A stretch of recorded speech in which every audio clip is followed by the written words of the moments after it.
열린 토론.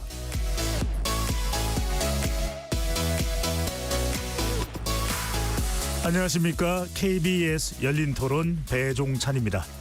이재명 대통령의 3박 6일간의 순방 외교가 오늘 오전 공식적으로 마무리됐습니다. 일본과 미국 정상과의 연쇄회담으로 외교, 안보, 경제 현안이 큰 틀에서 논의됐습니다. 우리 정부는 한미일 3국의 안보 협력을 깃들로 한반도 비핵화를 이루겠다는 구상을 공식화했는데요. 이 과정에서 안보는 미국, 경제는 중국이라는 이른바 안미 경중 노선이 더 이상 유효하지 않다는 입장도 밝혔는데요. 한반도를 넘어 동북아 안보 지형의 변화가 예고되고 있습니다. 이재명 대통령의 순방 외교가 남긴 외교 안보적 과제, 오늘 두 분의 전문가와 함께 자세히 짚어보겠습니다. KBS 열린 토론 지금부터 시작합니다. 치열한 토론 속에서 더 나은 세상을 찾아갑니다. 올바른 세상을 만드는 첫걸음. 평일 저녁 7시 20분 KBS 열린 토론. 오늘 토론 함께 해주실 두 분 소개합니다. 전 국방부 차관을 지내셨죠? 신범철 세종연구원 수석연구위원 나오셨습니다. 예, 안녕하세요. 반갑습니다. 전 국립외교원장을 지내셨죠? 홍현익 국정기획위원회 외교안보분과장 자리해주셨습니다. 네, 안녕하십니까. KBS 열린 토론 문자로 참여하실 분은 샵 9730으로 의견 남겨주실 수 있고요. 단문은 50원, 장문은 100원의 정보 이용료가 붙습니다. KBS 1라디오의 모든 프로그램은 유튜브에서도 함께할 수 있으니까요. 많이 들어와 주시고 구독 꾹 눌러주시고 좋아요도 많이 보내주시면 좋겠습니다. 이재명 대통령의 일본과 미국 순방이 마무리됐는데요. 한일, 한미 정상회담 이후 변화가 예고된 동북아 안보 지형, 우리 국민들은 시민분들은 어떻게 보고 있는지 먼저 듣고 오겠습니다. 그 미군 무대 감축에 대해서는 찬성하는 편이고요. 안보는 미국이 맞고, 경제적인 측면은 아무래도 중국을 배제할 수 없고 북한과의 관계는 뭐 더 좋아지지 않을 것 같고, 그쪽에서 강경하게 나온다고 하면은 저는 솔직히 강경하게 나온다고 해서 우리도 강경하게 대응할 필요는 없다고 보거든요. 국민들이 불안해하고 관계를 그래도 좀 우호적으로 가야 된다고 생각을 합니다. 주한미군이라는 게 우리나라에만 도움이 되는 것이 아니고 미국에도 굉장히 큰 역할을 하고 있다고 생각을 하거든요. 북한이라는 그런 유일한 공산국가의 마지막 방어선 역할을 하지 않을까, 주한미군이라는 게. 그래서 조금 더 미국이 주한미군에 대한 가치에 대해서 좀 더 많이 고려를 하고 우호적으로 나왔으면 좋겠다고 생각합니다. 제일 좋은 거는 현재 그대로 유지를 하는 거고, 철수는 진짜 아닌 것 같고, 비용 문제 때문에 감축을 해야 된다고 하면은 그건 또 조율해 봐야 되는 부분이 아닐까. 안보는 미국은 맞는 것 같아요. 근데 경제는 너무 대외적으로 중국을 지지한다 이렇게 가는 건 좀 어려울 것 같아요. 이 상황, 지금 우리의 어떤 입장과 처해 있는 상황을 통해서. 하지만은 중국과 일부러 척을 지거나 그렇게 해서는 우리로서는 좋을 게 없다고 생각하거든요. 두 쪽에 대해서 다 우리가 다 이렇게 실익을 챙겨야 된다고 생각해요. 근데 북한과 약간 열려 있다 이렇게 풀 필요가 있다고 생각해요. 근데 이번에 또 마침 또 트럼프랑 이런 대화 주제도 김정은 얘기가 나왔으니 같이 뭐 만날 수 있으면 가장 좋고, 그렇게 해서 좀 화해 분위기를 좀 조성하는 게 안보에 있어서도 좀 도움이 되지 않을까. 시민분들의 의견 어떻게 들으셨는지요? 많은 국민들도 관심을 가지고 있습니다. 먼저 홍 박사님, 예. 이번 이재명 대통령의 순방 종합적으로 요약한다면 어떻게 평가를 하시겠는지요? 예, 일단 그 예상보다 상당한 성과를 거뒀다라고 총평을 할 수 있고요. 일본과는 예전에 이재명 대통령이 그 당대표 시절에는 상당히 일본을 많이 비판했기 때문에 일본에서는 이재명 정부가 들어오면 과거 문재인 정부처럼 굉장히 또 싸늘한 관계가 한일 간에 펼쳐지지 않을까, 일본에서 많이 걱정한 것 같아요. 우리나라에서도 그렇게 생각하신 분들 꽤 있었을 텐데, 그러한 우려를 다 씻어내고 한일 관계가 미래지향적으로 이 관계를 정립하고, 또 지도자 간에도 굉장히 신뢰를 쌓은 그 성공적인 정상회담이었다고 보고요. 네. 한미 정상회담은 굉장히 그 많은 의제들이 일반적인 정상회담과 달리 사전에 합의되지 않고 과연 어떻게 될 건지 굉장히 긴장감을 자아냈고 또 이 우리 외교장관이나 대통령실 비서실장도 일본을 건너뛰고 미국을 간 것에서 알 수 있듯이 뭔가 난항이 예상됐고 또 정상회담 직전 3시간 전에 엄청난 SNS를 한국을 완전히 비난하는 메시지를 또 트럼프 대통령이 내놔서 이거 굉장히 큰 실패가 될 수도 있겠다 생각했는데 네. 완전히 반전의 드라마로 상당한 성공을 거둔 정상회담이 되었다는 측면에서 이재명 대통령의 실용 외교가 잘 할 수 있다는 것을 완전히 입증한 성공적인 서방 두 나라 간의 관계를 정립했다. 아주 성공한 정상회담이라고 봅니다. 네. 신 박사님은 어떻게 보시는지요? 예, 저도 뭐 정상회담을 총평하자면 우리 홍 박사님과 비슷한 생각이 들어요. 한일 관계를 미래지향적인 관계로 발전시켜 나가겠다. 한미 동맹을 지속해서 강화시키면서 한미일 안보 협력까지 나가겠다. 이런 방향성이 사실은 조금 솔직하게 말씀드리면 저는 이재명 대통령께서 평소에 가지신 당신의 생각보다 대한민국의 대통령으로서의 의무감이 더 작동했다고 봐요. 그렇기 때문에 한일 관계라든가 한미 동맹에 많은 성의를 보였다고 생각하고 정상회담 자체도 홍현희 박사님께서 말씀해 주셨지만 약간의 위기 요인은 있었지만 좋은 분위기를 연출해서 사실은 트럼프 대통령과 이재명 대통령의 케미가 맞지 않으면 어떡하나 하는 걱정을 했잖아요. 그런 부분도 잘 극복한 것 같고요.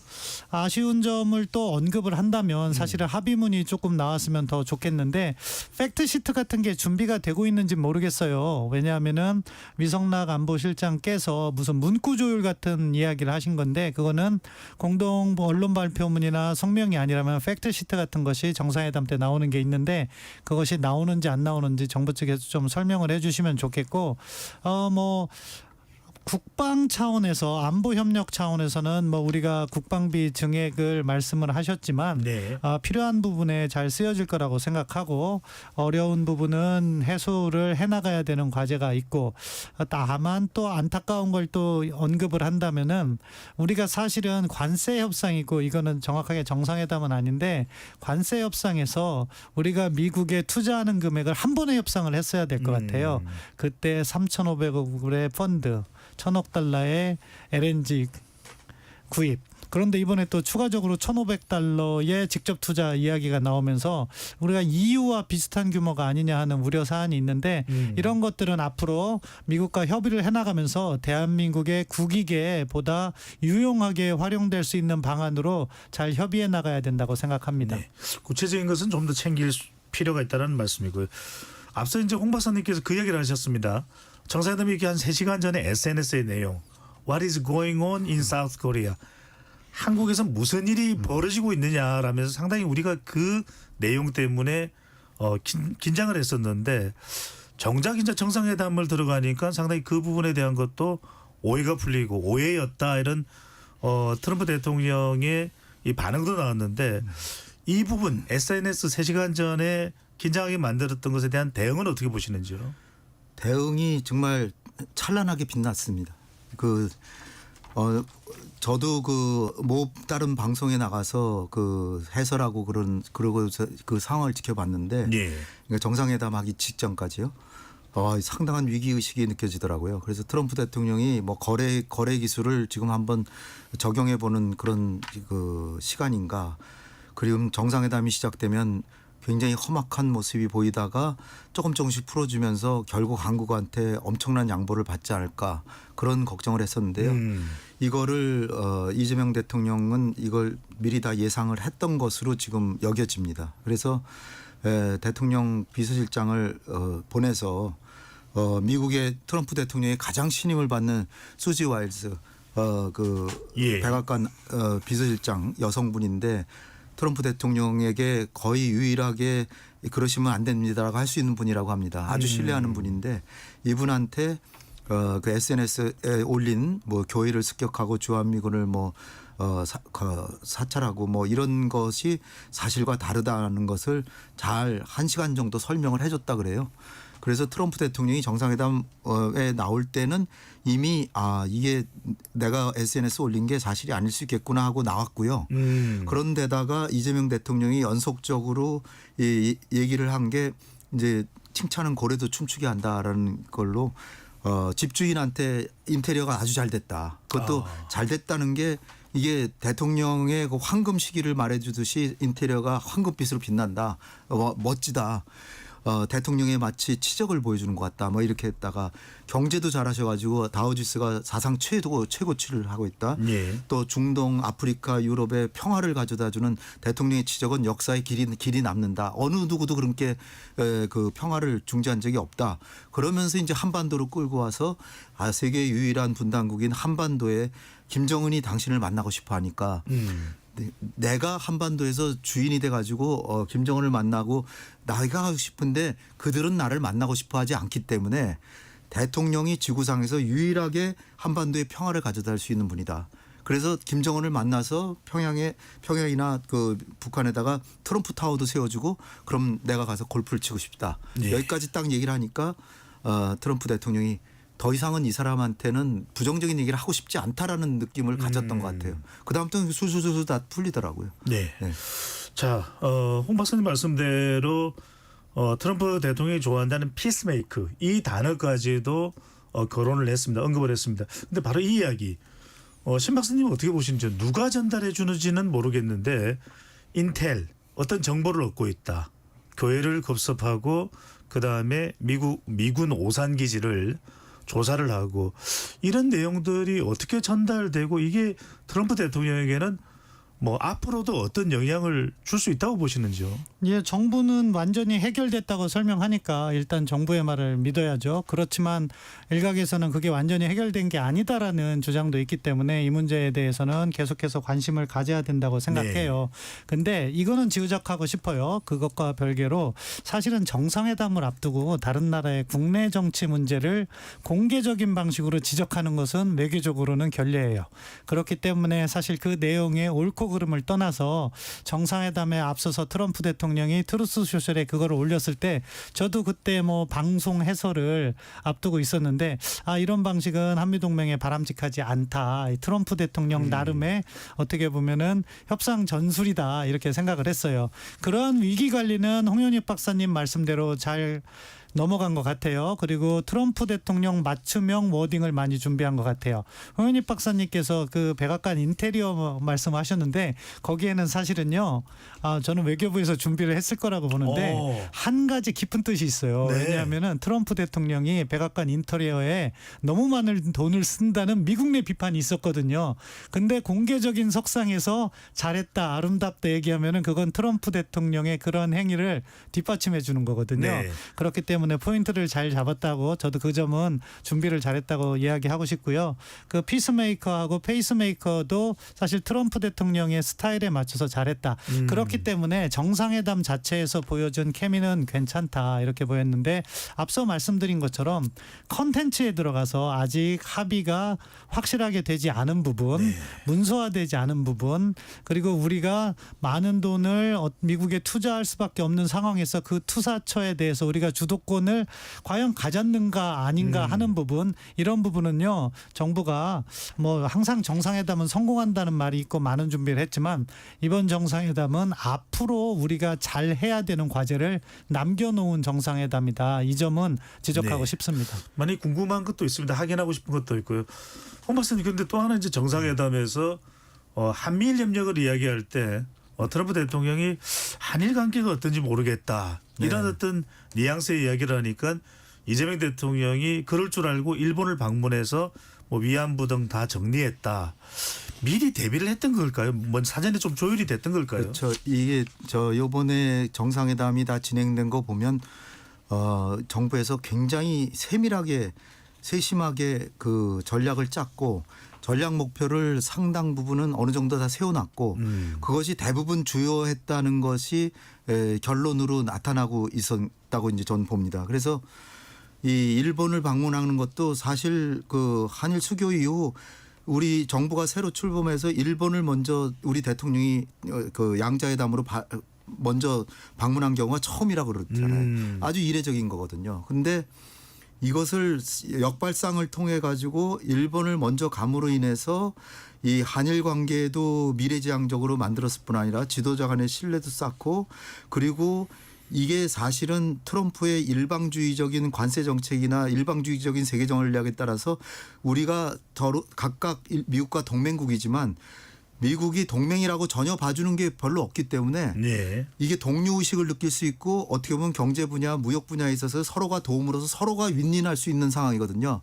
그렇게 보면 어떻게 보면 미국이 이걸 보면서 쟤들이 나를 겨냥해서 자기들끼리 편을 먹네 이렇게 생각할 수도 있는데 이재명 대통령이 딱 그 트럼프 대통령에게 아주 단호하게, 대통령께서 한일 관계를 늘 걱정하시기에 그 우려 사항을 말끔하게 해소하기 위해서 일본에 가서 일본 총리하고 신뢰를 쌓고 관계를 정상화함으로써 대통령이 바라시는 한미일 삼각 안보 공조를 하는 기반을 닦고 왔습니다. 그러니까 트럼프 대통령이 너무 잘했다. 예. 이런 식으로 반응을 해줬기 때문에 이런 것들이 하나하나, 다른 것도 이제 사안별로 이제 말씀드리겠지만 대체로 이재명 정부에서 이 정도에서 이번에는 정상회담에 선을 그어야 되겠다 하는 게 대체로 다 맞아떨어지지 않았나, 그렇게 예. 저는 보고 있습니다. 뭐 한일 정상회담에 대해서는 대체적으로 상당히 긍정적인 평가가 나오고 있고, 또 위안부 그리고 제3자 강제징용 배상 관련된 부분도 추가로 뒤집지 않겠다라고 이야기를 했는데, 일각에서는 또 이런 이야기가 나옵니다.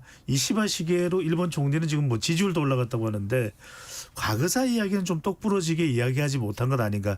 이 지점은 신 박사님께서는 어떻게 보시는지요? 예, 뭐 한일 관계는 참 어려워요.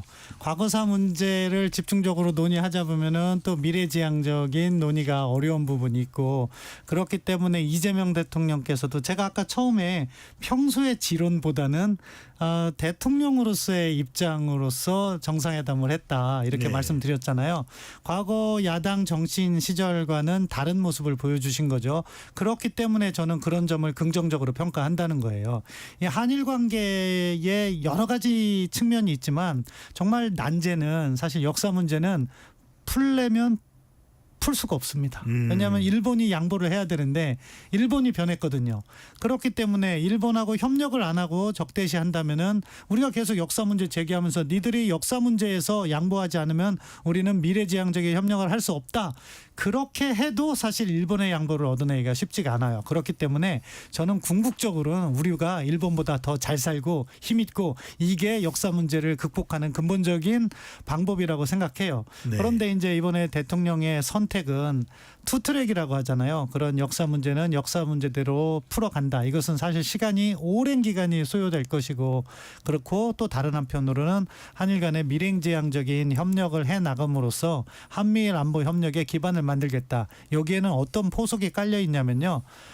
트럼프 대통령을 만나기 전에 홍현희 박사님께서도 설명하셨지만 한일 관계를 정리함으로써 미국이 갖고 있는 한국의 신정부 이재명 행정부에 대한 불신을 미리 해소하고 가겠다는 외교적 포석이 깔려 있었고, 그런 측면에서는 긍정적으로 평가합니다. 이거 사실- 과거사 문제 저도 네. 한 말씀 드리고 싶습니다. 이게 한국 사회의 일부 이제 피해자 내지는 피해자 유족분들, 이런 분들은 조금 좀 만족스럽지 않다라고 생각할 수도 있어요.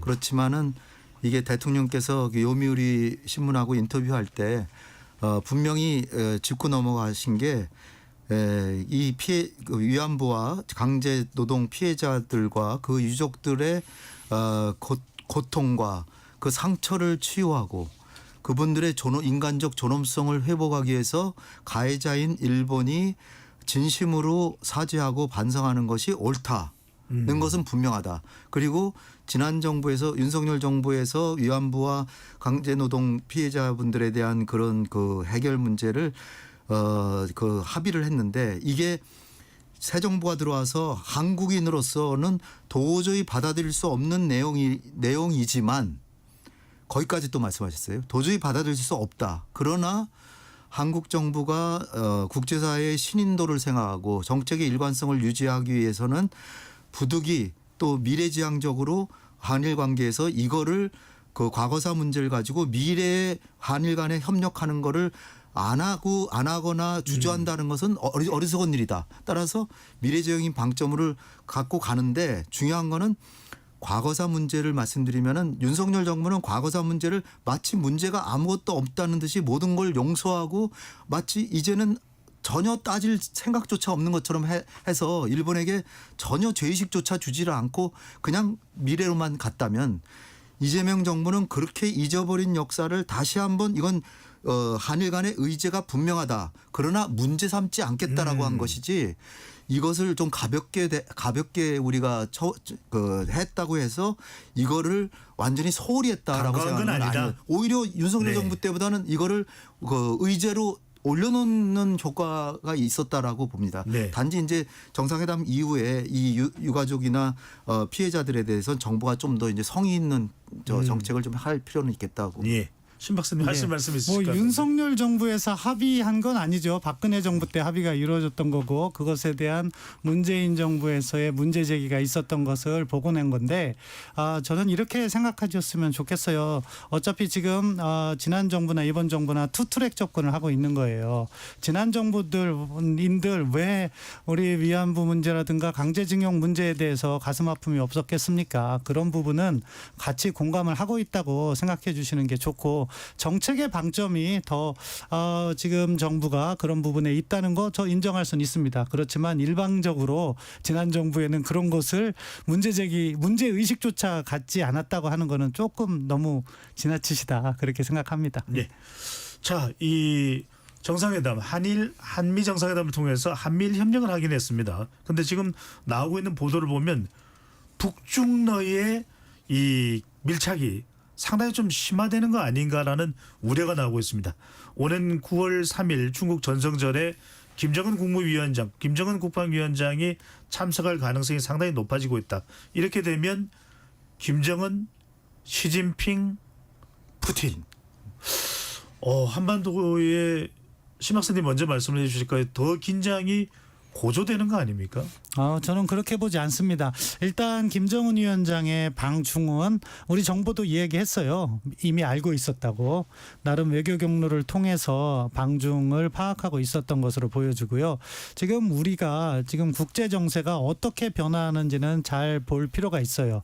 미중 전략 경쟁 시대에 접어들면서 안타깝지만 북한의 가치가 높아졌습니다. 중국도 미국과 견제하려고 하다 보니까 북한을 끌어안아야 되는 부분이 있고 우크라이나 전쟁으로 인해서 북러 간에는 조약이 맺어진 거죠. 그런 상황에서 김정은의 방중이 예상되는 것이고 그런 정세 변화에 대응하기 위해서 우리는 한미동맹을 강화하고 한미일 안보 협력을 함께 해나가는 거죠. 따라서 저는 이번에 이재명 대통령의 방미와 한미일 안보 협력의 결과로서 북중러 협력이 강화됐다고 보진 않아요. 지금 정세 자체가 그런 방향으로 가고 있고 그렇기 때문에 우리는 집도끼를 먼저 지켜야 된다는 관점에서 한미동맹을 강화한다 하는 방향은 잘 선택했다고 생각해요. 이제 중요한 문제는 이러한 북중러 협력이 구도화되고 이게 한미일 대 북중러의 대결 구도로 가느냐 저는 그 부분에 있어서는 약간 유보를 해요. 왜냐하면요 중국이 미국과는 경쟁하고 싶지만 주변 문제로 인해서 추가적인 경쟁이 발생하는 건 싫어해요. 왜? 그게 어디에서 나타나냐?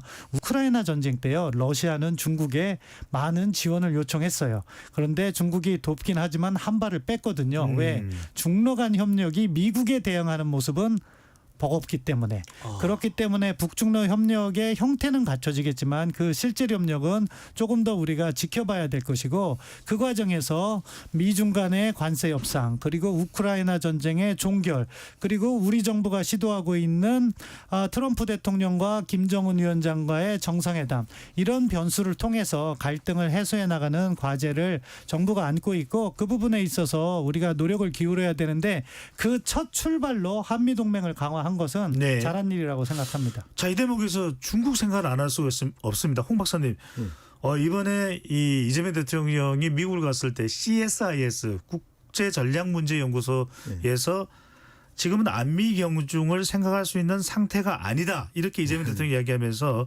더 미국의 방점을 찍는 미국의 무게를 두는 발언을 했습니다.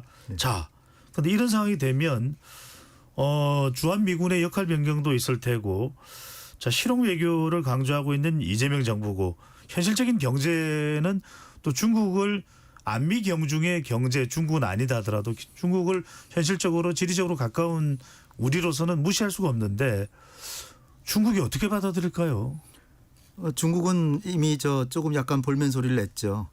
물론 외교부의 반응은 한중 관계는 다른 나라 제3국에도 영향을 미치지 않고 제3국도 한중 관계에 영향을 미쳐서는 안 된다. 네. 그러면서 이제 한미 동맹이 이 한중 관계에 대해서 미국 측에서 필요 이상의 개입을 하고 있다는 그 뉘앙스를 이제 풍기긴 했지만 그렇다고 그건 센 메시지는 아니었습니다. 오히려 이제 그 환구시보 같은 관영 매체를 통해서 한국이 장기판에 조리되는 선택을 하느냐, 바보 아니냐, 장기를 두는 사람이 돼야지 왜 미국이 두는 장기판에 졸 행세를 하려고 그러냐. 지금 이제 그런 얘기를 했습니다. 그런데 이거는 이제 중국은 한국에 대해서 약간 섭섭하긴 하지만 그렇다고 한국과의 관계를 훼손하고 싶지는 않다는 정도의 지금 뉘앙스예요. 근데 이재명 대통령이 안미 경중 노선이 더 이상 적용되기 쉽지 않은 상황이다라고 한 거는 사실 그 김정은의 베이징 방문을 이미 알고 있었다는 거죠. 네, 그게 일단 좀 영향을 미쳤고요. 강원식 실장이 약간 그런 의미의 이야기를 했습니다. 그렇죠. 네. 이미 우리가 알고 있었기 때문에 북중러가 이렇게 단합하는 모습을 보이는데 우리도 그 적전 분열을 할 필요는 없다는 거죠.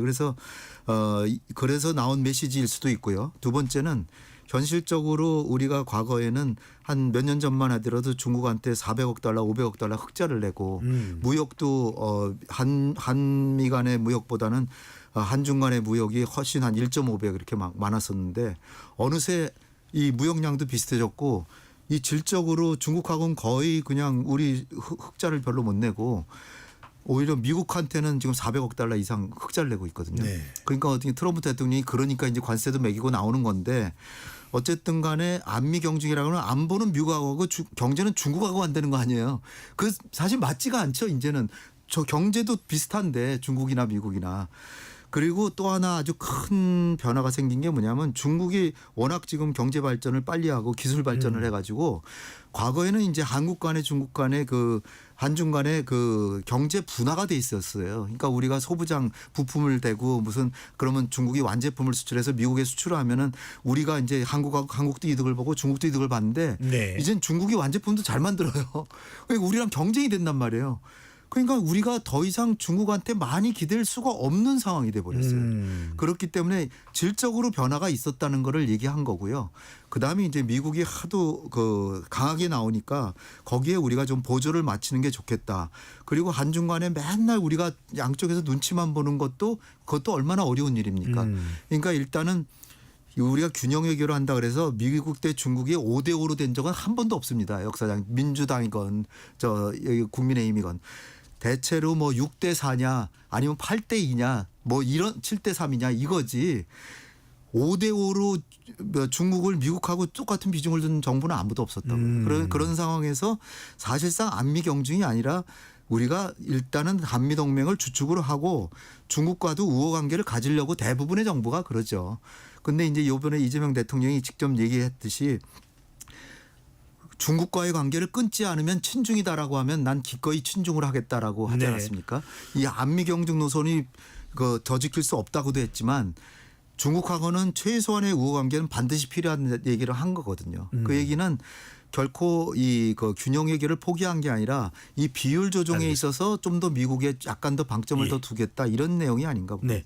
신 박사님, 근데 이 대목에서 궁금해지는 것은 자 9월 3일 중국 베이징의 장면을 떠올려 보면은 시진핑 주석, 푸틴 대통령, 김정은 위원장이 나란히 서 있습니다. 지금 우리는 우원식 국회의장이 방문 예정입니까? 그럼 어떻게 되는 겁니까? 푸틴하고도 인사하고 시진핑 주석하고도 인사하고 김정은 위원장하고도 인사를 해야 됩니까? 최근에 이제 특사단도 파견이 됐던 상황인데요. 예, 인사는 해야죠. 저는 뭐 친목도무 수준의 공감대 형성 부분에 있어서는 전 적극적으로 해야 된다고 생각해요. 다만 이제 옵틱이라고 하죠. 이게 어떻게 비춰지는가의 문제인데 우리가 마치 북중러와 뜻을 같이 하는 것처럼 비춰지면 안 된다. 그렇기 때문에 정부 차원에서도 우원식 국회의장님께서 가시는 거로 알고 있는데 네. 지원을 해야 돼요. 어떤 행동은 해도 되지만 어떤 행동은 해서는 안 된다. 그런 부분에 있어 뭐 예를 들면 여러 명 있는 단체 사진은 괜찮지만 북중로 정상과 우원식 국회의장께서 네 분이서 사진 찍는 거는 좀 피할 수 있으면 피해라. 이런 식의 사실은 협력은 확대하지만 우리가 그래도 북중로와 뜻을 같이 하는 식으로 비춰줘서는 안 된다. 왜냐하면은 딱 10년 전의 교훈이 있잖아요. 당시 박근혜 대통령께서 직접 가셨어요. 그때 우리 측에서 미국에 사실 설명을 해가지고 외교적으로 별 문제가 없을 거라고 생각을 했지만 미 측 전문가들은 그거를 계속해서 지적을 하더라고요. 그런 부분에 있어서 조금 신경을 쓰면 좋겠고요. 그리고 홍현익 박사님께서 말씀하신 안미 경중 사실 시대가 지났어요. 현실적으로. 왜냐하면은 이제 코로나 이후에는요. 정말로 변화된 세계 경제 질서가 고착화되고 블록이 만들어지고 있고 그런 측면에서 우리가 미국에 더 흑자도 많이 보는 것이 상당 기간 지속될 전망이고 하기 때문에 그런 부분에 대한 준비를 우리가 빨리 해야 되는데 그 부분과 관련해서도 저는 적절한 발언이었다고 생각하는데 그렇지만 굳이 그것을 갖다가 미국에서 하실 필요까지 있으셨나 하는 의견은 들어요. 네. 저도 저거 우원식 우리 의장님 이제 가시는데요.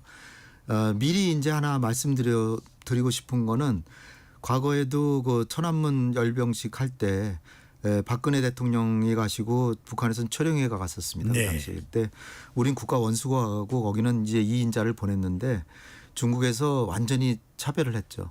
차별을 해서 박근혜 대통령은 아주 환대를 했고 최령해는 북한에서 2인자인데도 불구하고 거의 대우 못 받았고요. 최령해하고 박근혜 대통령하고도 거의 이렇게 부딪히거나 그런 적이 없고요. 아마도 제가 지금 추정컨대는 중국에서 철저하게 북한의 의사를 받아들여서 우원식 의장하고 김정은 위원장하고 거의 동선을 달리해서 거의 접촉하지 않게끔 배려를 할 거라고 보고요. 이건 북한이 간절히 원할 겁니다. 네. 그래서 그렇게 할 거고 뒤에 왜 우리 국회의장님을 왜 김정은보다 왜 차별했냐라고 우리 국내에서 그걸 섭섭하게 생각하지 않았으면 좋겠어요. 예. 이거는 어쩔 수가 없는 겁니다. 알겠습니다. 지금 우원식 국회의장을 비롯해서 김정은 위원장 참석자들의 명단을 홍레이 중국 외교부 차관보가 발표하는 그런 장면들이 우리 뉴스에도 보도가 되고 있습니다. 자, 중요한 게 또 하나 이제 아주 구체적으로 이야기는 안 됐지만 주한미군의 이제 역할 변경입니다. 신 박사님 보시기에는 어느 선까지의 역할 변경을 원할까요?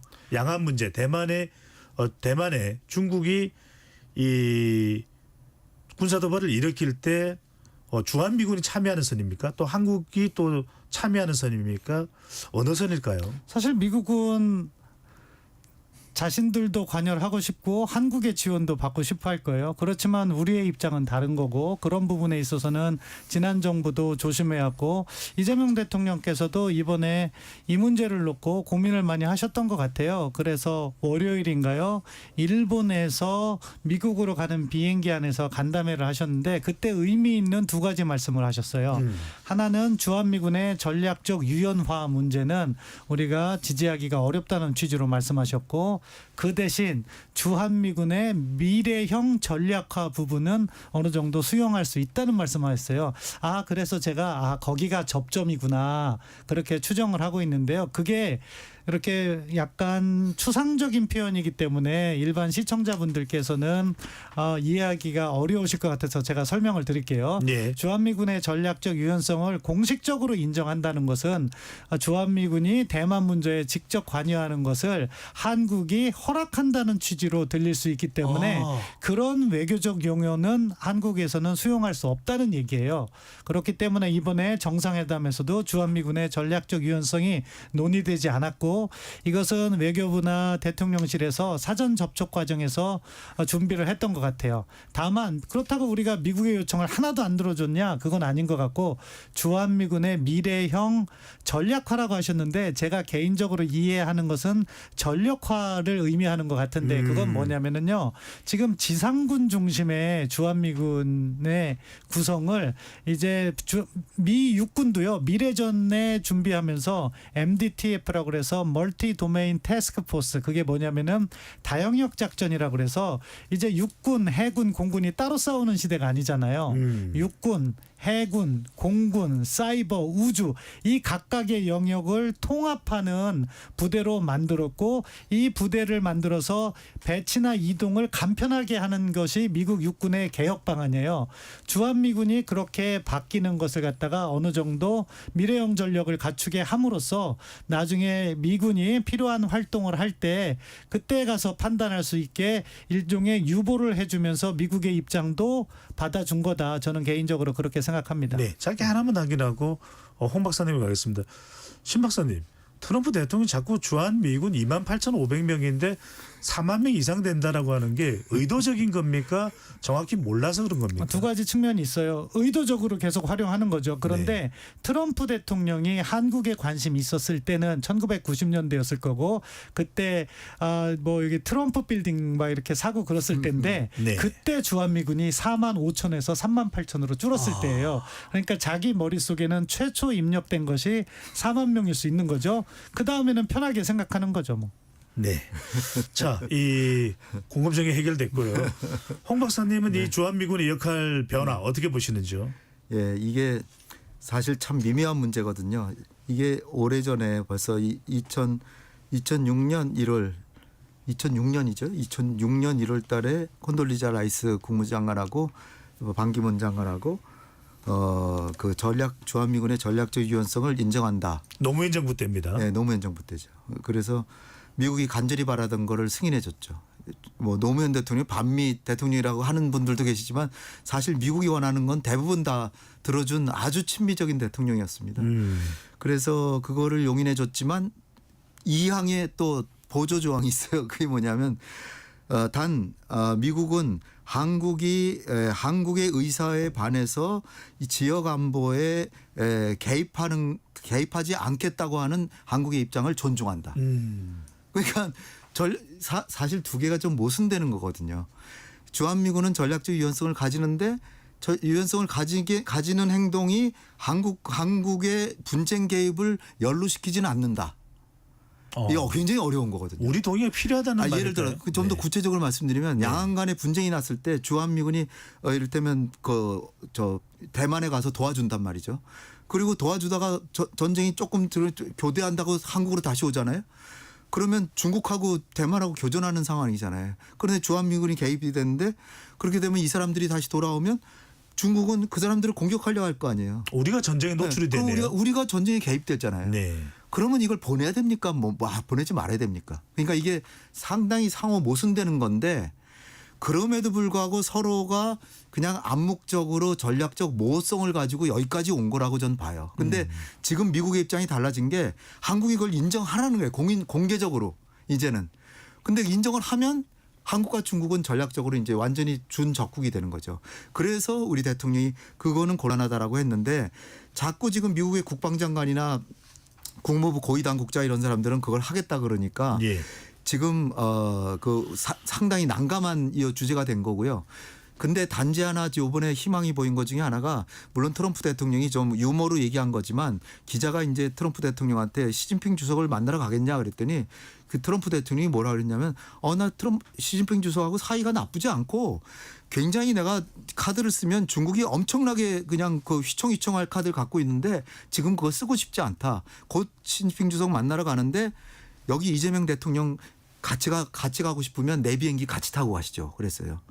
그러면서 하는 얘기가 비행기 그렇게 자꾸 한두 명이 타고 다니면 그 오존도 해치고 그 기름도 에너지도 낭비가 많고 그러니까 같이 가자 그러니까 네. 이재명 대통령이 좋습니다 그랬거든요. 여기서 저는 완전히 박수를 쳤습니다. 이게 사실은 이 전략적 유연성이라는 게 큰 그림으로 보면 한국을 미국의 방패로서 중국을 막아라라고 하는 최전방의 천병으로 내세우는 거거든요. 그런데 트럼프 대통령이 거꾸로 미중 간의 관계를 개선하는데 이재명 대통령하고 같이 가자. 이거는 당연히 미중 관계도 잘하고 싶지만 한중 관계도 잘해도 좋다는 얘기 아니겠습니까? 그 얘기는 우리를 전방으로 전략적인 그 천병으로 내세우려고 하는 것을 상당히 이번에 완화시켰다. 일단 유머지만 유머지만 이거를 앞으로 우리는 잘 활용해야 될 것 같습니다. 네. 미국 역시 세계적인 경제자, 중국이 세계적인 경쟁자지만 협력할 건 하고 하는 거 아닙니까? 우리 역시 마찬가지라는 거죠. 이 구조를 계속 미국인들한테 인식을 시키면서 봐라 너희들도 저 중국하고 협력할 건 다 하지 않냐. 우리도 할 건 한다. 알겠습니다. 그런 식으로 활용을 해야 된다고 봅니다. 신 박사님 이 의견에 대해서 어떻게 보시는지요? 비슷한 맥락도 있지만 미국의 의도는 저는 약간 다르게 봐요. 뭐냐면은요. 미국이 중국하고 전쟁을 한다는 거는 뭐를 의미합니까? 세계대전을 의미하는 거예요. 그래서 미국이 사실은 대만 해협의 평화와 안정 이야기하면서 전쟁에 개입할 것처럼 하지만은 사실은 우리 편을 확보해서 미국의 입장에서 우리 편이라는 거예요. 자신들의 동맹들 같은 편을 확보하는데 그 대상이 일본이고 한국이고 호주고 필리핀인 거죠. 이렇게 갖추고 그다음에 중국을 상대하겠다는 거예요. 그렇기 때문에 전략적 유연성의 상당 부분은 한국은 누구 편이냐는 것을 분명히 하라는 의도가 담겨 있는 것이고 그런 부분에서 제가 아까 말씀드린 완전히 미국의 의도대로는 아니지만 어느 정도의 공감대가 형성된 분위기에서 이 정상회담의 분위기가 좋았다고 보고 네. 그런 측면에서 같은 편 하기로 했으니까 중국을 같이 가자는 트럼프 대통령의 의도가 깔려 있다는 거죠. 네. 이 부분 중에서 제가 하나만 더 말씀드릴게요. 그러시죠. 네. 우크라이나 얘기를 하나 하겠습니다. 우크라이나가 지금 전쟁을 하고 있는데 우크라이나의 입장을 보면은 우크라이나가 러시아보다 국력이 훨씬 딸리잖아요. 딸리는데 물론 한국하고 우크라이나를 비교할 때 한국은 한미가 동맹이고 우크라이나는 동맹이 아니죠. 근데 어쨌거나 상황이 유사한 게 우크라이나가 러시아가 그렇게 저 나토에 가입하려고 그러면 가만두지 않겠다. 수십 차례 경고를 했는데도 불구하고 계속 나토에 가입하겠다고 나섰어요. 그러니까 이걸 뭘 뜻하냐면 우크라이나와 러시아 간의 안보 구도를 획기적으로 약소국이 바꾸려고 했던 거예요. 그럴 때 결국은 어떤 대가를 치렀습니까? 러시아가 결국 우크라이나를 침공했잖아요. 네. 그래서 엄청난 지금 피해가 받았잖아요. 한국도 유사하다고 봐요. 비록 우리는 한미 간엔 동맹이지만 한미 간의 군사 동맹은 북한의 남침을 억제하기 위해서 존재해 왔다라고 70년 동안 해왔는데 그걸 갑자기 중국을 견제하는 걸 바꾼다. 그러면은 미국은 초강대국이니까 중국한테 직접 당할 염려가 없어요. 그러나 약소국인 우리는 중국한테 엄청나게 당할 수 있다는 거죠. 이런 위험성이 있기 때문에 우리 정부는 미국이 원하는 대로 어쨌든 뭐 3차 대전인데 어차피 3차 대전하면 너도 끼어들 거 아니냐. 그런 차원이 아니라는 거죠. 3차 대전이 나기 전에 한국부터 일단 다 완전히 그 처참하게 두들겨 맞고 그다음에 3차 대전으로 갈 가능성이 있다는 거죠. 그런 상황에서 우리가 굳이 왜 미국을 대신해서 방패나 그렇게 역할을 합니까? 네. 신 박사님 말씀까지 듣겠습니다. 예, 방패 그런 개념이 아니고 미국의 의도를 설명한 거고 제 말의 3차 세계대전의 핵심은 미국도 중국과 싸우는 것은 조심할 것이다. 그리고 지금 전략적 유연성의 함의는 군사적인 측면도 있지만 외교적으로 한국이 누구 편이냐를 분명히 해달라는 미국의 의도가 있다는 걸 설명하는 과정에서 말씀드렸다는 점을 확실히 할게요. 알겠습니다. 잠시 참여 안내 로고 듣고 KBS 열린 토론 2부로 돌아오겠습니다.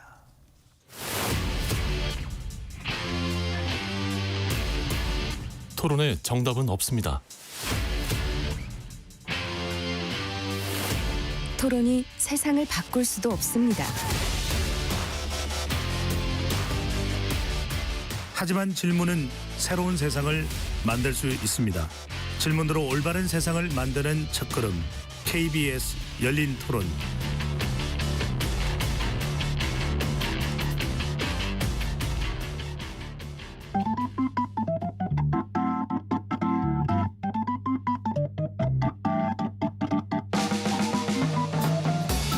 세상을 바꾸는 질문, 열린 토론이 시작합니다. KBS 열린 토론은 언제나 열려 있습니다. 단문 50원, 장문 100원의 유료 문자 샵 9730 그리고 KBS 어플리케이션 콩으로 여러분의 의견을 남겨주세요. KBS 열린 토론 2부 이어가겠습니다. 한미 정상회담이 남긴 외교안보 과제에 대해서 토론하고 있는데요. 스튜디오에 홍현익 전 국립외교원장, 신범철 세종연구소 수석연구위원 두 분과 함께하고 있습니다. 홍 박사님, 이번 정상회담에서는 방위비 관련해서는 뭐 구체적으로 이야기는 안 나왔습니다만 나중에 나온 이야기는 이재명 대통령은 우리 국내 국방비도 올릴 것이고 또 방위비도 올려야 된다고 생각한다 이렇게 이야기를 했는데 참 이 문제 계속 이야기되는데 뭔가 접점이 잘 찾아지는 않고 있습니다. 나토 북대서양 조약기구는 10년 내 GDP 5%를 국방비로 지불하기로 했다라고 하는 이 기준도 설정이 되는데 우리는 어느 선에서 접점이 만들어질까요? 예. 방위비요. 일단 팩트로 말씀드린다면 나토 국가들이 27개인가 이렇게 되는데요. 예. 미국 빼놓고는 대부분 GDP 대비 2% 이하입니다. 2%가 아직도 안 돼. 열심히 뭐 늘려가고는 있는데 2%보다 아직 미치고요. 우리는 2.4에서 2.6 사이입니다.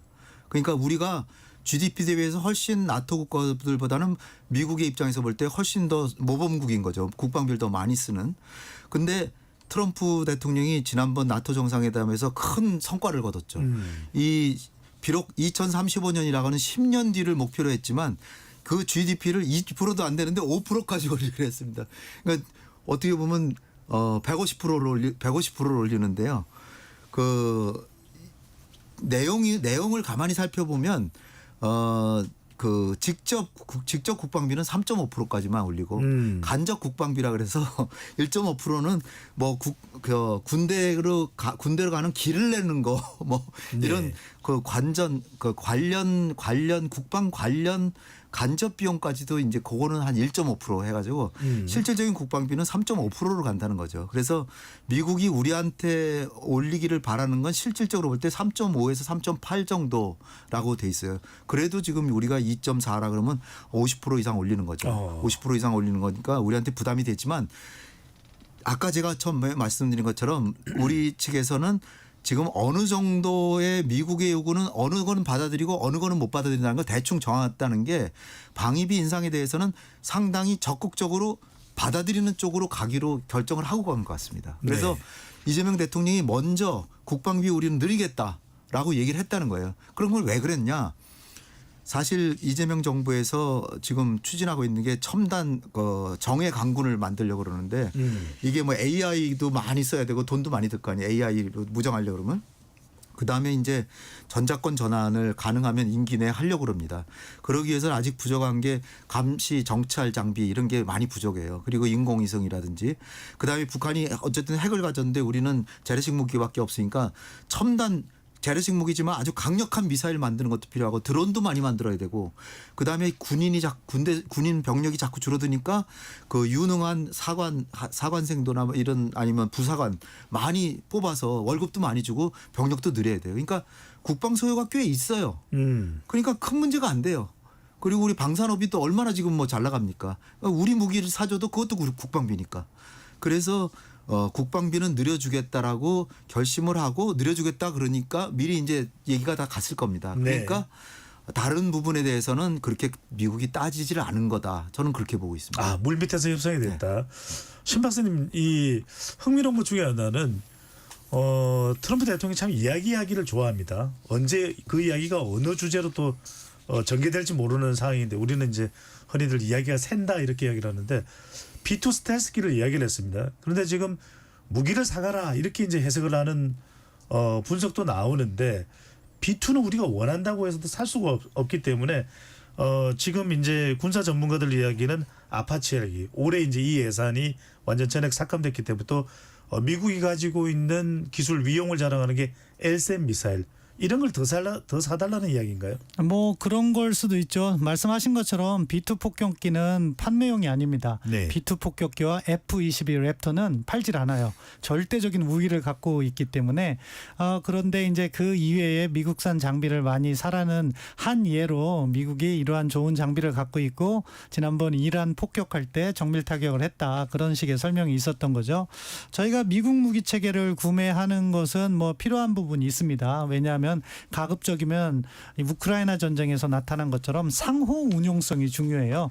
우리가 모자르면 다른 나라에서 빌려올 수라도 있어야 되는데 미국산 장비 같은 경우에는 한미동맹 차원에서 그런 상호 운용성이 보장된 거기 때문에 사실 뭐 필요하면 사는 게 좋다고 생각합니다. 다만 우리가 필요한 것이 무엇이냐를 먼저 식별하고 필요한 것만 사야죠. 불필요한 네. 건 사서는 안 되는 것이고, 말씀하신 아파트 헬비 같은 경우에는 우리가 소유제기를 안 하기로 했으면 그걸 살 필요는 없다고 생각해요.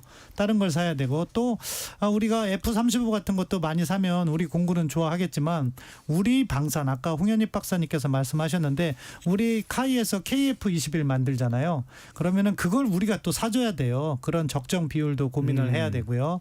그리고 이제 근본적인 질문으로 방위비로 들어가서는요. 저는 나토 수준은요. 우리가 트럼프 행정부하고 약속을 해도 큰 문제가 없다고 생각해요. 정확하게 말씀드리면은 우리가 GDP 대비 2.32%를 사용하고 있는 걸로 알고 있고요.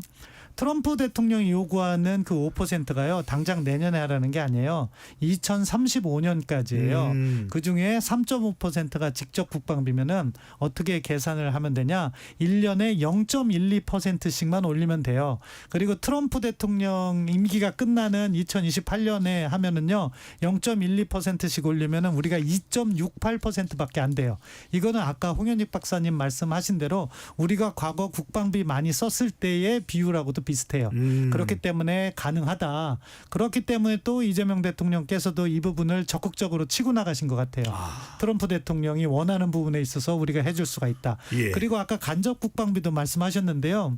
우리는 지금 대구 군공항도 이전하려고 하고 있고 광주 군공항도 이전하려고 있어요. 그게 다 수십 조씩 프로젝트예요. 그렇기 때문에 이 간접 국방비 1.5%도 우리가 충분히 커버가 가능합니다. 그런 점에서는 정부가 차관을 잘했다고 생각해요. 네. 지금 국정기획위원회 외교분과장으로 계시니까 이거 좀 여쭤봐야 될 것 같습니다. 아까 언급을 하셨습니다. 전시작전권이 이번 정상회담에서는 거론되지 않았지만 안규백 국방부 장관은 청문회 과정에서는 전시작전권 한수 필요하다고 이야기했습니다. 대통령실은 일단 선을 좀 긋고 입장을 유보했습니다. 홍 박사님, 네. 이재명 정부는 이 임기 내에 이재명 대통령 임기 내에 전시작전권 한수를 계획하고 있습니까? 물론 뭐 국정기획위원회에서 이렇게 얘기를 했지만 이게 국정기획위원회가 하는 거는 정부에게 정책을 건의하는 거고요. 결정된 건 아닙니다. 네. 그러니까 하나의 그 나침판 내지 목표물 제시, 예. 목표 제시 이런 거지. 그러니까 대통령께서 이걸 준수해야 될 의무도 없고, 네네. 우리 국정계획을 발표할 때도 대통령님 직접 말씀하시기를 예. 이거는 실행을 해나가면서 얼마든지 여론을 듣고 또 여러 가지 상황을 보고 바뀔 수가 있는 것이다. 개인적으로는 필요하다고 보시는지요? 저는 뭐 임기 중에 반드시 해야 된다라고 봅니다. 네. 왜냐하면 말씀하시고요. 2012년 4월 17일 날 벌써 하기로 돼 있었는데 조건이 거의 다 그때도 갖춰졌었는데 안 했다라고 저는 보고 있고요. 지금도 조건에 기반한 전자권 전환을 따지보면 아직도 좀 미비한 게 몇 개 있다라 그러는데 그거를 빨리빨리 하려고 그러면 한 2, 3년 내에 충분히 할 수 있습니다. 그러니까 의지의 문제인데 우리 군에서 상당히 좀 속도를 늦추려고 하는 것을 전 이렇게 감지가 되더라고요. 그래서 열심히 하면 열심히 의지를 가지고 하면 진짜로 지금 한미 간에 합의된 조건에 기반한 전자권 전환도 얼마든지 임기 내에 할 수가 있습니다. 네. 근데 의지와 열정의 문제인데 그래서 이거는 임기 내에 하겠다라고 못을 받아가도 얼마든지 무리 없이 할 수 있다. 그런 사안이더라고요. 알겠습니다. 신 박사님, 이재명 대통령 임기 내에 전시작전권 한수 어떻게 보시는지요?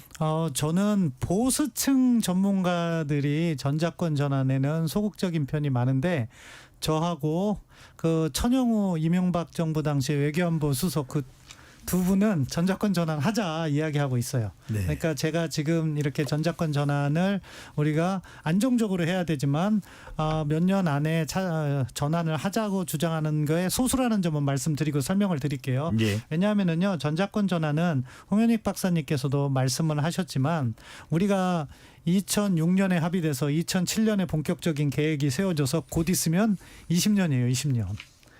그 간에 군은 여러 준비를 해왔고 사실 100% 완벽할 수는 없습니다. 다만 전제가 있는 거죠. 한미동맹을 계속해서 튼튼하게 유지하면서 미국의 안보 지원이 확보돼서 미국이 약속한 서포팅 롤 지원 역할을 확보하면서 우리가 전작권 전환을 가져와야죠. 예. 그러면은 우리 군이 전시작전 통제권을 운영함에 있어서 평시 훈련이나 이런 것을 보다 주도적으로 하고 그러는 과정에서 저는 우리 군이 더 강해진다고 봐요. 그렇기 때문에 지금 여러 가지 준비를 하고 전작권 전환에 3단계가 있습니다. 처음에는 초기 운영 능력이라고 그래서 IOC, 두 번째는 FOC라고 그래서 완전 운영 능력, 그리고 마지막으로 완전 임무 능력 FMC인데요. 지금 저희가 FOC까지 했어요. 그렇기 때문에 그 능력을 보완해서 이재명 대통령 임기 내로 뭐 못 박을 필요는 있냐? 거기는 의문이 있겠지만 정치적 의지를 가진다면은 뭐 2, 3년 안에 준비해서 FMC를 2026년이나 7년에 하고 그럼 그 다음에 찾아올 수는 있다. 다만 중요한 것은 이 과정에서 네. 우리가 부족한 능력을 반드시 보완해야 되고 그리고 그럼에도 불구하고 우리가 보완하지 못하는 부분은 미국으로부터 약속을 받아내야 되는 거죠. 그렇기 때문에 제가 한미동맹을 잘 운영해야 된다는 이야기를 반복적으로 하고 있는 건데요. 그런 것들이 보장된다면 전작권 전환은 저는 때가 됐다고 생각해요. 예. 두 분이 어느 정도 전작권 의견 일치를 보실 때 전작권보다도 더 민감한 이슈가 이번에 등장을 했습니다. 트럼프 대통령이 이야기를 하다가 캠프 험프리스 이 평택의 이 미군 기지 이야기를 하다가 소유권 이야기를 꺼냈거든요.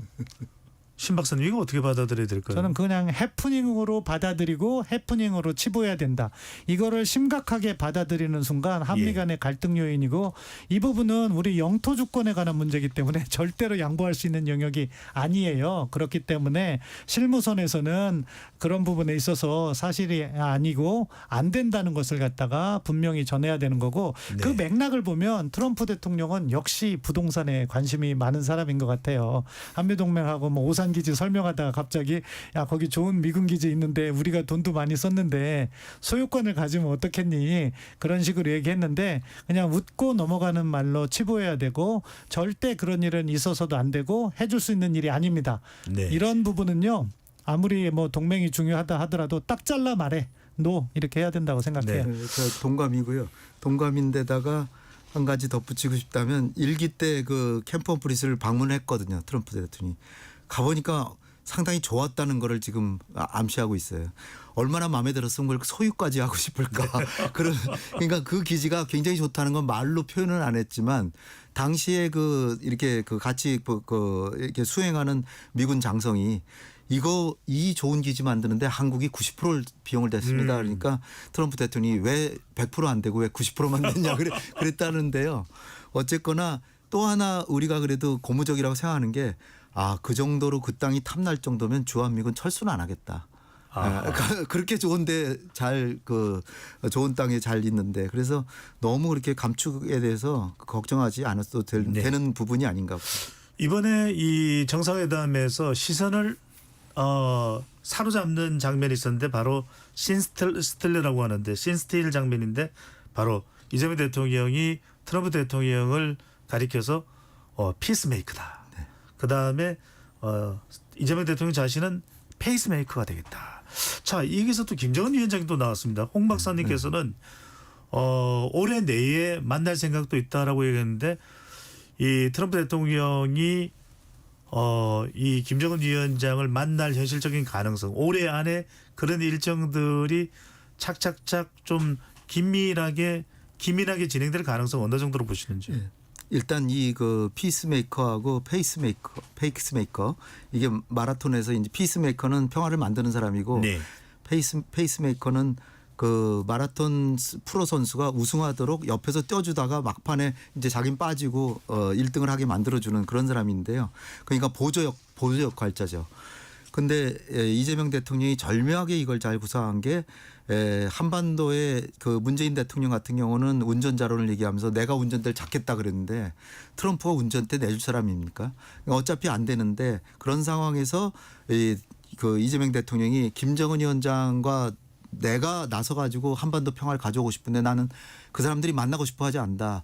대통령님이 유일한 그 평화를 만들 수 있는 사람이니까 운전대를 기꺼이 드리겠다. 그리고 나는 옆에서 같이 뛰면서 보조해 주겠다. 근데 네. 이 말이 절묘한 게 사실 북한은 우리를 상대조차 안 하려고 그러고요. 미국도 김정은 만나는데 우리 정부의 도움이 필요 없다는 식으로 나올 가능성이 매우 컸습니다. 근데 옆에서 보조를 마치면서 떼어주겠다 그러니까 트럼프 대통령이 만족해하면서 우리를 껴주게 하는 효과를 가지게 됐다는 거죠.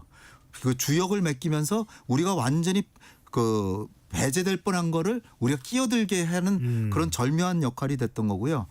그러면서 이제 지금 이제 트럼프 대통령이 김정은을 연내에 만나고 싶다는 얘기를 2번 이상 했거든요. 그리고 어떤 얘기까지 했냐면은 경주에 10월 말에 와서 내가 잠시 자리를 비워서 이재명 대통령이 원하는 걸 뭘 해줄 수도 있을 것 같다라는 얘기를 했어요. 네. 그게 뜻하는 게 뭘까요? 마치 그 과거에 서울에 와가지고서는 문재인 대통령의 하고 같이 판문점에 가지고 김정은 만난 기억이 있잖아요. 그거와 비슷하게 그때는 문재인 대통령이 같이 가서 두 사람 회담하게 해줬지만 요번에 트럼프가 무슨 얘기를 했냐면 내가 가가지고 잠시 나가서 이미 이재명 대통령하고 김정은을 만나게 해주겠다 이런 식의 뉘앙스로 얘기를 했어요. 근데 제가 볼 때는 그 정상회담이 경주에서 할 때 김정은이 와서 하면 좋겠는데 사실은 김정은이 다자회담에 가본 적도 없고 근데 요번에 이제 베이징을 간다니까 약간의 문이 열린 거예요.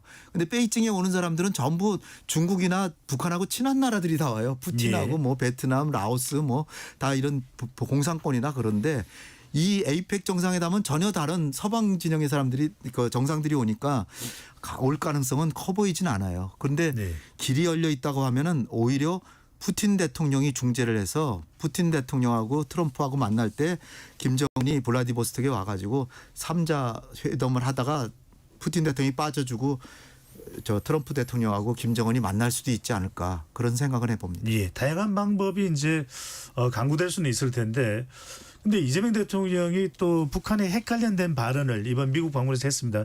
비핵화해야 된다. 그러다 보니까 지금 북한에서는 아주 원색적인 비난을 이재명 대통령을 향해서 우리 정부를 향해서 끌어붓고 있습니다. 쏟아붓고 있습니다.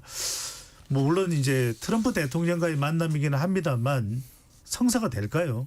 저는 가능성은 있다고 봐요. 일단 북한의 비난은요 당연한 거라고 받아들이시면 돼요. 왜냐하면은 북한은 자신들의 입지를 강화하기 위해서 우리 대한민국 정부의 어떠한 정당한 행위도 비난을 합니다. 그렇기 때문에 북한의 비난에 얽매여서 우리가 정책을 잘못 전개하면은요 오히려 북한에게 끌려가요. 그러니까 우리가 필요해서 하는 조치라면은 당연히 저는 해야 된다고 생각하고 그것에 대한 북한의 비난에 너무 민감하게 대응할 필요는 없다고 생각합니다. 그게 첫 번째고요. 두 번째, 한반도 운전자론 이번에 이제 우리가 피스메이커는 트럼프 대통령, 이재명 대통령은 페이스메이커 한다고 했는데 사실은요 2018년 19년에 한반도 운전자론 나왔을 때 저는 그런 이야기를 그 당시에 했었어요. 지금 트럼프 대통령의 성향을 볼 때 우리가 운전자론을 주장하면서 주도권을 가지려다가는 오히려 협상에 도움이 안 될 수도 있다. 그런 지적을 했는데 지금 이재명 대통령의 곁에서 보좌하는 보좌진들이 그런 판단을 한 것 같아요. 네. 그래서 그 부분도 저는 긍정적으로 평가합니다. 정상회담 가능성은 사실은 뭐 경주 에이펙에 김정은이 올 가능성은 거의 없다고 생각하고요. 그렇다고 해서 트럼프 대통령이 푸틴을 활용한다? 저는 그렇게 보진 않아요. 왜냐하면은 트럼프 대통령은 자기가 주인공이 돼야 되는데 푸틴이 김정은 위원장을 데리고 오면 푸틴이 주인공이 됩니다. 그럼 어떨 가능성이 있느냐? 판문점을 가거나 원산을 갈 가능성이 있다고 생각합니다. 또 그 과정에서 우리 정부가 무슨 어떠한 역할을 한다고 하면은 아마 트럼프 대통령이 좋아할 만한 곳이 원산인 것 같아요. 거기 리조트도 있고 그런 부분을 활용할 수 있는데 저는 이런 대화는 다 좋아요. 정부가 그런 역할을 해야 된다고 생각하고 다만 그 과정에서 비핵화 문제는 우리가 반드시 견지해야 될 원칙이라는 점은 다시 한번 강조하고 네. 싶습니다. 신 박사님 그런데 이제 정상회의에서 수행 기자가 물어봐서 에이펙에 올 거냐라는 질문에 트럼프 대통령이 갈 수도 있고 꼭 간다라고는 이야기를 안 했습니다. 갈 수도 있고라고 이야기를 했는데 워낙 또 다자회의를 싫어하는 트럼프 대통령이기 때문에 본인이 집중 스포트라이트를 받아야 되는 조명을 받아야 되는데 여러 명의 이 등장인물이 나오는 그런 이 자리는 싫어한다고 합니다. 올까요? 트럼프 대통령의 외교 성향상은요, 정말로 다저히 싫어해요. 그리고 트럼프 대통령은 미국 제일주의를 전개하면서 1대1의 회의를 해야지 미국의 힘에 의해서 상대방을 설득하기가 좋다는 판단까지도 하고 있어요. 그런 의미에서는 경주 에이펙에 대한 비중을 높게 보지 않을 거예요. 오히려 사전 준비를 우리가 네. 한다면은 그러한 김정은 위원장과의 면담 또는 시진핑 주석과의 면담 이런 것을 위해서 경주에 올 수도 있다. 그 점은 우리가 외교적으로 상상력을 발휘해야 되는 거죠. 다만 저는 대화 좋아하고 해야 된다고 생각하는데 이러한 비핵화 문제에 있어서는요. 우리가 보다 철저한 계산을 해야지 된다고 생각하고 그런 부분에만 정부가 열심히 노력해 주신다면 저는 지지합니다. 알겠습니다. KBS 열린 토론 한미 정상회담 이후 우리에게 주어진 과제에 어떻게 대응해 나가야 될까라는 주제로 토론하고 있는데요. 이제는 마무리를 해야 될 시간입니다. 두 분께 한 1분 30초 정도 시간을 드리겠습니다. 홍 박사님 먼저 말씀해 주시죠.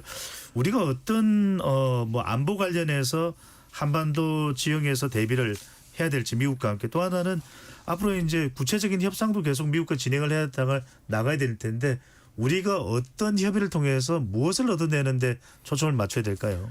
네, 일단 첫 걸음을 잘 내디뎠기 때문에 그렇게 큰 문제점은 없는데 단지 좀 아쉬운 게 합의문이 지금 나오질 않았고 또 여전히 지난번 7월 말에 관세 협상이 타결됐다고 하는데 현대차 우리가 미국에서 제일 흑자를 많이 내는 현대차, 기아차는 아직도 25% 관세를 맡고 있습니다. 네, 15%로 조정이 안 됐습니다. 15%를 약속을 했는데 아직 그게 시행은 안 되고 있어요. 그러니까 그걸 빨리 시행할 수 있도록 그 마무리를 해야 되는 작업이 중요하고요. 또 3,500억 달러 투자하기로 한 거 이것도 지금 미국은 직접 투자를 더 늘려달라 또 금액도 더 늘려달라 뭐 이렇게까지도 얘기를 하고 있는데 이런 것도 빨리 이제 마무리를 져야 될 것 같고요. 그다음에 이제 뭐 방위비 같은 거는 이제 국방비는 우리가 좀 올리기로 했으니까 큰 문제는 없겠고 방위비 분담금은 지금 얘기가 안 됐거든요. 네. 분담금을 900% 올려달라는데 이거는 사실 우리가 다 들어줄 수는 없고 많이 올려준다 그래도 50% 이내로 막아야 된다. 제가 어림짐작으로 말씀드린 겁니다. 최소한도로 올려주더라도 올려주고 가능하면은 작년 말에 합의가 된 거니까 지켜야 된다 이렇게 해서 그리고 이제 마지막으로 네. 지금 한미 한일 관계는 잘 됐는데 한중 관계가 안 됐거든요. 예. 여기도 이제 신경을 써나가야 될 때가 아닌가 봅니다. 알겠습니다. 한 1분 30초 정도. 예, 홍 박사님께서도 잘 지적해 주셨는데 결국 이번 정상회담에서 남겨진 과제는 민감 사항에 대한 이행의 문제가 남겨져 있는 거죠. 우리 소고기 30개월 이상 된 거 미국은 계속 수입을 요청할 것이고 그 부분에 대해서 어떻게 대응할 것이냐. 왜 자동차 관세가 25%에 아직도 머물고 있겠습니까? 그런 부분이 미국 요구대로 해결이 안 됐기 때문에 그럴 가능성이 있기 때문에 우리가 그런 미국의 의도와 우리가 어디까지 협상을 해서 이것을 마무리 지을 것인가에 대한 보다 면밀한 준비가 되어야만 이런 부분이 잘 해결될 수 있다는 거죠. 대미 투자의 경우에도 그래요. 사실은 우리가 협상을 할 때 초기 전략이 중요한데 이렇게 항목별로 나누다 보니까 우리가 결국에는 나중에 직접 투자 1,500억 달러까지 포함해서 네. EU와 같은 금액을 갖다가 미국에 투자하거나 미국의 에너지를 사오는 그런 협상을 한 것은 다시 한번 반성하고 돌아봐야 된다고 생각해요. 이것은 7월부터 있었던 협상이 있기 때문에 정상회담과 직결된 건 아니지만 전체로서는 한미 관계를 구성하고 있잖아요. 그런 협상 전략도 다시 한번 점검해야 되고요. 이제 앞으로 외교 관계에서 청구서가 날라올 겁니다. 예. 그런 청구서를 이행하는 과정에서 앞서 우리 홍현익 박사님께서 한로 관계 부분이 알겠습니다. 있는데 일관성을 견제하면서 유연함을 보이는 외교적 지혜가 필요하다 그렇게 생각합니다. 예, 천사도 악마도 디테일이 있다고 하니까요. 잘 협의가 되면 좋겠습니다. KBS 열린 토론 이것으로 모두 마무리하겠습니다. 두 분 말씀 고맙습니다. 예, 감사합니다. 지금까지 KBS 열린 토론